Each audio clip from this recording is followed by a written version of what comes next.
실제로 겪었던 실화괴담들. 첫 번째 이야기, 20년 전 호텔에서 무언가를 보았다.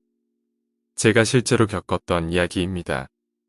때는 고등학교를 졸업하고 재수를 하던 2000년도였습니다. 1997년도에 발생했던 IMF 덕분에 우리 집도 어려운 상황이었죠. 집에서 용돈을 받기가 미안해서 친구와 함께 여기저기 일자리를 알아보고 있었습니다. 그때는 지금처럼 인터넷이 보편화되어 있지 않았기 때문에 벼룩시장을 수시로 확인해야 했죠. 그러던 중에 장충동에 있는 5성급 호텔에서 보안요원을 구한다는 광고를 보고 면접을 봤습니다. 친구와 저는 체격이 좋은 편이라 다행히 합격했죠. 우리 둘은 그렇게 호텔에 들어가게 되었습니다. 하는 일은 간단했습니다. 순찰을 돌면서 가끔 밤에 심부름도 하고 일본에서 수학여행 오는 애들도 있었는지라 애들을 조용히도 시키고 뭐 그런 일이었습니다. 한 달 정도 지났을 무렵이었습니다. 하는 일 중에 객실 순찰이 있는데 새벽에 2번 순찰을 합니다. 둘이서 같이 돌 때도 있고 한 명은 쉬고 혼자서 돌 때도 있습니다. 호텔 구조가 보통 호텔처럼 일자로 쭉 뻗어 있다가 약간 꺾여 있는 구조입니다. 18층까지 객실이었던 것으로 기억하는데 18층부터 객실을 살펴보면서 내려오면 됩니다. 이 호텔이 웃긴 것이 복도에 서 있으면 객실 안의 소리가 무지하게 잘 들립니다. 가끔 무릇한 소리도 감상하죠. 그럴 때면 무전기로 친구를 불러서 같이 감상하기도 했습니다. 그런 중에 문제가 생긴 날이 있었습니다. 그늘도 보통 때와 마찬가지로 객실을 돌면서 한 층 한 층 내려오고 있었습니다. 보통 계단과 객실 사이에는 이중문으로 되어 있습니다. 대략 새벽 3시쯤이었던 것으로 기억되는데요. 계단 쪽에서 객실 쪽 문을 열고 객실로 발을 내딛는 순간 뭔가 옆에 있는 것 같은 느낌. 아무도 없는 새벽 3시. 이상한 느낌의 왼쪽을 쳐다봤습니다. 객실 끝쪽에는 의자가 2개 있습니다.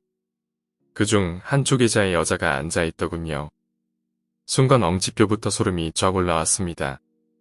순간적으로 인사를 했습니다. 아니나 다를까 대꾸도 없고 다리를 꼰 자세 그대로 한쪽 벽을 주시하고 있었습니다. 순간 무서워서 그대로 반대편 쪽으로 발걸음을 옮겼고 객실이 꺾어지는 쯤에서 멈춰섰습니다. 10초 정도였지만 걸어오는 내내 따라오지는 않을까. 제 발걸음 소리만 크게 들리더군요. 궁금해서 살짝 꺾어진 벽 쪽으로 고개를 돌려 여자가 있는 쪽을 봤습니다. 그런데 사람이 없습니다. 새벽에 아무도 없는 복도에 문소리도 없었고 발자국 소리도 없었는데 사람만 없어졌습니다. 무전기로 귀신이 나왔다면서 소리를 질렀고 엘리베이터를 타고 1층으로 나와서 사람들 있는 곳으로 달려나왔습니다. 밑에서 무슨 일이냐고 기다리고 있더군요. 저는 본대로 얘기했지만 사람들은 그냥 투수객이겠지 하고 대수롭지 않게 생각하더군요. 하지만 보안팀장님께서 저를 데리고 휴게실로 데리고 가시더니 자세히 말해보라고 해서 자세히 설명드렸죠. 제 이야기를 듣고서는 약간 얼굴이 어두워지시더니 사실 나도 예전에 비슷한 사람을 본 것 같다고 말씀을 흐리시며 전에 있었던 일을 말씀해 주셨습니다. 12층에 커피숍이 있는데 야간에 순찰을 돌 때 소파에 누워서 잠을 자기도 했다고 합니다. 그런데 어느 날 느낌이 이상해서 눈을 떴는데 키가 2m는 되어 보이는 여자가 걸어가고 있더랍니다. 너무 무서워서 숨소리도 못 내고 쳐다보고 있는데 그 여자가 출입구 쪽을 지나갈 때 다리가 안 보였답니다. 속으로 빌었답니다. 제발 그냥 지나가라고. 여자는 시야에서 사라지고 한참 후에 1층으로 내려와서 한동안 공포에 아무 말도 못했다고 말씀하셨죠. 그 일이 있은 후에 저는 주차장 쪽 정상관리로 옮겼고 그 일도 한 달 정도 하다가 결국 그만뒀습니다. 추가로 친구는 제가 그만두고 한 달 정도 더 하고 그만두었고 친구가 그만두기 전에 들은 이야기가 있다고 합니다. 호텔 중앙에 원형식 계단이 있습니다. 둥그렇게 1층부터 꼭대기까지 이어져 있는 계단이 폐쇄되어서 이유가 궁금했었는데 사실은 자살을 너무 많이 해서 폐쇄했다고 하네요. 신문에도 나왔었다고 합니다. 그 일 이후로 호텔에 가본 적은 없습니다. 아직까지도 제가 본 것이 사람인지 귀신인지 정확히 모르겠지만 좋은 추억은 아니었습니다. 하지만 그 상황을 봤을 때 사람이었다면 그런 일이 있을 수가 없었죠. 두 번째 이야기, 어떤 세모녀 가족의 이야기. 아버지는 어릴 때 돌아가시고 외할머니와 엄마, 그리고 저와 나비까지 이렇게 넷이 살고 있었습니다. 참고로 나비는 고양이입니다. 집의 방은 3개였고 각자 방을 하나씩 사용했죠.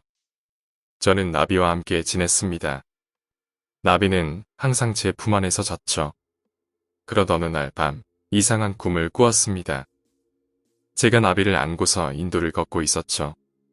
그렇게 어디론가 한참을 걷고 있는데 누군가 제 이름을 부르는 소리가 들렸습니다. 바로 외할머니셨습니다. 외할머니는 길 건너편에서 제 이름을 부르고 손짓을 하며 이쪽으로 건너오라고 하셨습니다.